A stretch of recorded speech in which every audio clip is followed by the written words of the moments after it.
going to be talking about religion and Druid links to Christianity and the importance of the Druids in the founding of Christianity in Britain.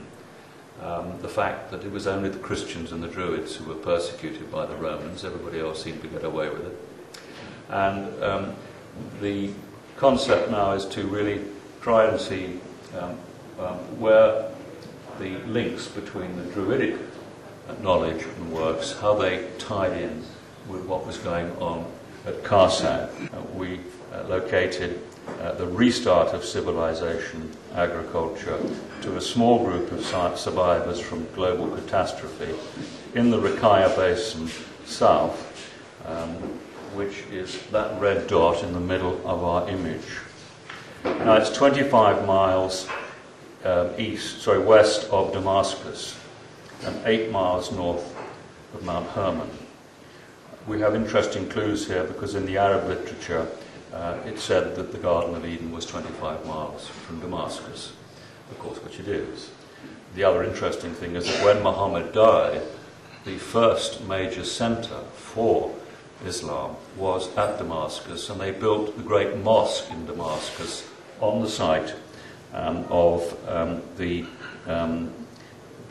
temple of Baal-Hadad, which was the old Canaanite god who became a sun god under the Romans. So the extraordinary links between Islam and Damascus and Karsag within the records. Mount Hermon's called the Snowy Mountain, or Mountain of the Chief. In the Hebraic literature, the sons of God lived near Mount Hermon. So we have all kinds of links which help to confirm the story. The other clues are these. We have Baalbek, a very short distance away. We also have Sidon and Tyre. You can see them here. There is Sidon and there is Tyre, two of the oldest and greatest trading cities, said to be Phoenician, but of course they were very much older under the name of the people of the land of Canaan. And the land of Canaan in this area had much greater sophistication before even Mesopotamia and Egypt. Now, even in 3000 BC, timber was being exported from Tyre to build structures and buildings not only in Egypt but also in Mesopotamia. So the cedar forests, which cover this whole area, are a key part and a key link in our story. We also have the story of Osiris, who was chopped up into bits and how he was put in a box and floated to Tyre. And this is obviously a distortion of an ancient story, but it's the links between Egypt and Tyre and the whole world in these two famous ports. And certainly Alexander the Great was told that the oldest cities in the world were Tyre and Sidon. We've got the two big rivers here, which are the Orontes, which runs north. You can just see that running up here to Oms and then to Kadesh, which is very important historically, and Ebla, and out to the sea. And we're going to visit Urugrit or Ras Shamara, which is further up, where there was a kingship school. And down here we've got the Litani, which runs south and then out to the sea and southern Lebanon. So that gives you the picture of where things started from, and you'll probably notice there are so many interesting names which all link with our history and past. So it doesn't take much to see, quite apart from the farming issues and the origin of all the crops in this area, that we've got so many of the important sites and so much respect is paid to this area within history, even, as I say, particularly within Islam.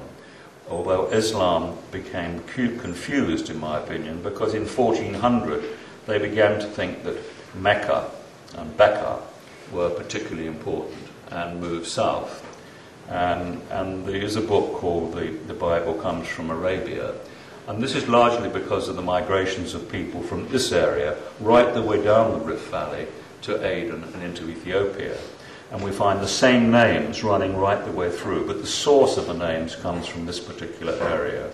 And I believe that there's a misunderstanding, and that Adam building the first temple or the first structure was in fact Cain building the platform at Baalbek in the Bekaa Valley.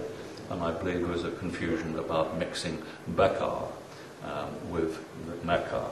And there's a very good paper by an Islamic scholar which I believe, and it will be on my website soon, which makes this explanation. But we have to remember that this whole period is 9,500 BC, running right the way through to the time of Christ, which is an enormous time span. And we have migrations of people away from this area and back to this area when the climate changed. So it's these extraordinary migrations of people right the way down into Africa. And we find in Johannesburg, we find the Lemba tribe calling themselves Jews, and genetically they're related to the Levi family. So that group of people who are predominantly black in Johannesburg, wonderful people, they have a right to say that we are related to the Levi family coming from this part of the world. So we find this extraordinary diffusion of peoples and knowledge from this particular area.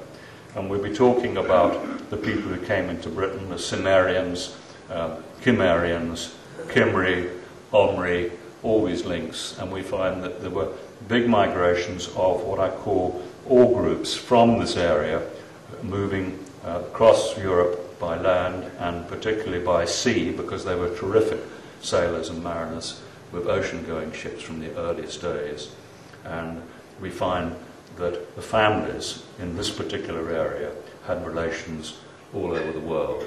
And we come to the story of Jesus, and we're looking at Jesus' family having very strong links over many hundreds of years, maybe thousands of years, with the people who migrated to Britain. And remember, Joseph of Arimathea, or Arimathea, which means actually crown prince, not a town. We will see from Lawrence Gardner's work the reasons why he was considered to be the same person as James the Just. He was Jesus' younger brother. And he remained crown prince because Jesus survived the crucifixion and was around, and he retained that particular title, which was a title given to the second son. And remember, Jesus was on the line of David, and Joseph was a metal worker, a master craftsman, a tecton, and we have all the traditions within the family linking to Britain and the British royal family, and the trade in metals from Britain to the Near East, which was going on probably from 3000 BC. So I've got this particular image in here because it's so interesting. Every little part of it tells a story, and you could probably write a book on most of the issues. The Sea of Galilee, down into Jericho, south, Nazareth is there, and of course we're talking about the Nazarenes Church, Nazarene Christians, and we're looking at the strong probability in my mind, and many religious scholars would agree, that what Jesus was attempting to do was to try and restore the old order. But they failed to do that, but we still have obviously a valuable story from there. But you see all the references to Jesus being a king of the Jews, and all the references, God in the temple. These are all back to Mesopotamia, to the Golden Age. So I think it would be fair to say, in my opinion, that Jesus was attempting to restore good government above all else. Some of his disciples thought it was going to be violent and had their swords ready. Jesus tried to do it peacefully, but it wasn't going to work peacefully, and it didn't work, very sadly. And this was part of this long-running battle between the Roman Empire, which had taken over the concept of the privatization of land rather than the common ownership of land, which was a key part in this whole story. The Roman Empire started about 700 BC, breaking away from the Etruscans. In the same area that the Etruscans lived. The Etruscans were true to the old order. That was a refuge of the Golden Age.